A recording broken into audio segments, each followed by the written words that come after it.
time is always beautiful on the Cool Beans Railway. Engines were taking passengers and goods and hauling to and fro from the railway to make their controller proud. It was always a beautiful time, and whenever an engine has broken down, they're always there to help out whenever they need it. And everybody takes their time to enjoy the relaxing and beautiful weather. One morning, Henry was at the Little Western station picking up a goods train and was waiting to be loaded up. He was talking to Murdoch about the time Thomas had saved him from falling down a cliff. "If it wasn't for his help," Henry said, "I would have gone down the canyon. But he was gladly able to help me out." "That's good to know, Henry, my friend," said Murdoch. "Thomas is a very useful engine, and it means he cares about you very much." Just then the station guard blew his whistle. "Come on, Henry, old boy," said his driver. "We gotta get this goods train to the station by the lake." Henry pumped his pistons and was soon off to the station by the lake. "See you later, Murdoch," Henry said. Henry soon arrived at the station by the lake, where I was there waiting to give him his next task. "Hello, Henry. I've been expecting you.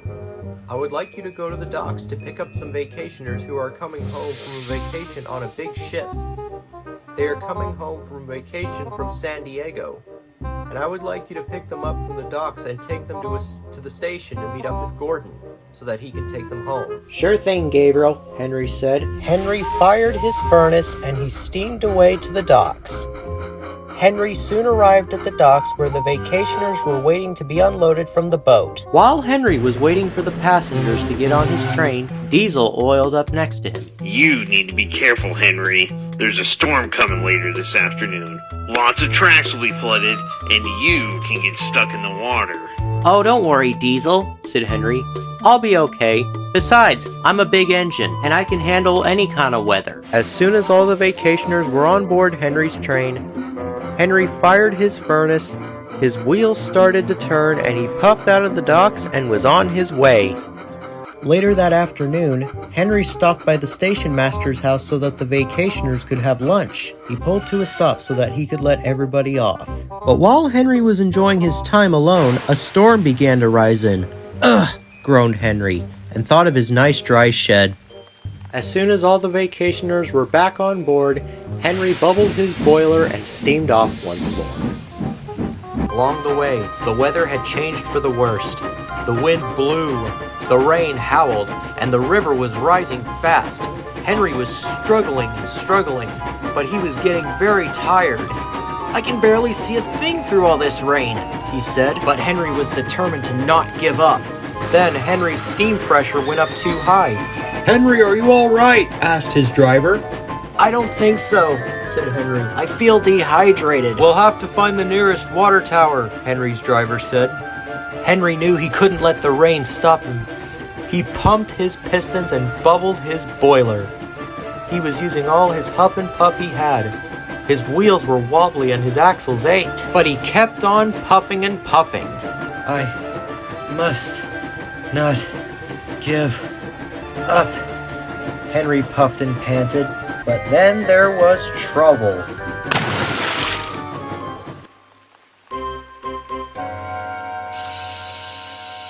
"Oh," cried Henry, "the water is sloshing my fire."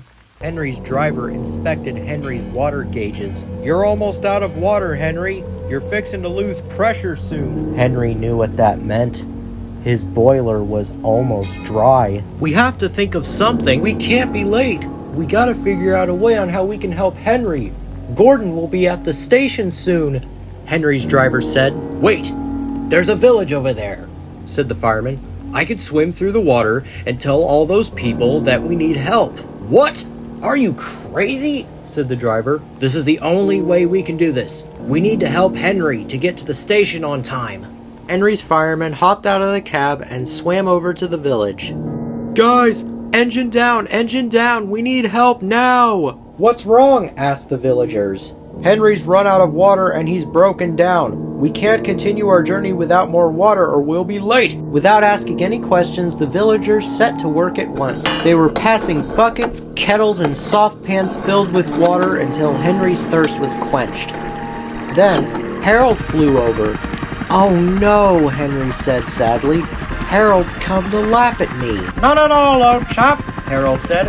I came by here to give you some more coal. I'm also dropping hot drinks for your driver and fireman. Gabriel also sent me out here because he was worried about you. So he did remember, said Henry happily. Henry was proud. He had more help than he knew what to do with. I'll see you later, Henry. I have to head back to the rescue center. Cheers, and keep up the good work. Same to you, Harold, called Henry. At last, Henry was warm as toast. His fire was burning nicely. He was finally building up steam. So with a mighty puff and a heaving huff, Henry summoned all his energy and started up again. This may be my last journey, Henry panted, but I'll get there or burst one way or another. At last, tired, exhausted, but unbeaten, Henry steamed into the station. He was tired and dirty. Gordon and the Flying Scotsman were there. Well done, Henry, said Gordon. You've kept your promise, despite everything. Henry was so tired he barely even had any breath to answer Gordon. I don't know what it would have been without you, Gordon said. He does have a very good point, said the Flying Scotsman. You are right, Gordon, said Henry. I definitely could use a wash down at the works. I guess I'll be on my way. That won't be necessary, said the Flying Scotsman. Stephen has been arranged to take you to the works. That's right, Henry, said Stephen. I have a little bit of 18 minutes left before I have to head back to Ulfstead Castle, so I thought I'd come help you. Soon, they were off to the steamworks. Get well soon, Henry, called the Flying Scotsman. The next morning, as Henry was out of the works, he was called down to Abbey Station with a big surprise. Well, guys, it seems as if we have a celebrity on our hands. It's Henry, said Murdoch. With his passengers, exclaimed Percy proudly. I couldn't have helped them if I broke down along the way, said Henry happily. You may be an old engine, Hank said, but you got a big heart. More like a heart that's big and strong, said Ryan proudly.